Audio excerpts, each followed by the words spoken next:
পাহাড়ে টয় ট্রেনের ধাক্কায় মৃত্যু হলো এক কিশোরীর। মৃতার নাম রোশনি রায়। কার্শিয়াং শহরের কাছে সোমবার দুপুরে একটি টয় ট্রেনের ধাক্কা মারে কিশোরীকে। দুর্ঘটনার পরে ওই কিশোরীকে উদ্ধার করে হাসপাতালে নিয়ে যাওয়া হয়। পরে জানা যায় তার মৃত্যু হয়েছে। কিভাবে এই ঘটনা ঘটলো তা এখনো স্পষ্ট নয়। তবে এলাকাবাসীদের অভিযোগ, কার্শিয়াংয়ে পাহাড়ের এমন কিছু বাঁক রয়েছে যেখানে ট্রেন আসছে কিনা তা বোঝা যায় না। এই রকমই একটি পাহাড়ের বাঁকে সোমবার দুপুরে কিশোরী লাইন পার হওয়ার চেষ্টা করছিল, সেই সময়ই দুর্ঘটনাটি ঘটেছে।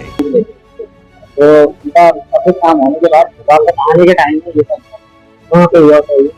मेन मार्केट पर्सन में जो मेन मार्केट है वहीं पे क्या हुआ था। तो देखिए एक्चुअली हमने भी लाइव तो नहीं देखा है, लेकिन जो बच्चे मतलब जो देखने वाले लोग हैं उनके कहने के मतलब से मतलब बच्चे रोड क्रॉस कर रही थी, ठीक है। उसी टाइम ट्रेन आया और जो बाकी लोगों ने देखा वही बता रहे हैं कि रेगुलर बेसिस में जो ट्रेन चलता था जो स्पीड होता है ना वो स्पीड से ज्यादा था ट्रेन का स्पीड। कल जो ट्रेन आया उस टाइम जो एक्सीडेंट का टाइम था उस टाइम ट्रेन का स्पीड ज्यादा था। और दूसरी बात ये जो मतलब उस टाइम जब एक्सीडेंट हुआ उस टाइम सायरन भी नहीं बजा, ऐसा मतलब सब लोग बोल रहे हैं। तो उसी चक्कर में बच्चे ने नहीं सुना होगा। देखिए एक्चुअली क्या होता है ना, बहुत सारे सवाल हैं रेलवे के ऊपर, ठीक है।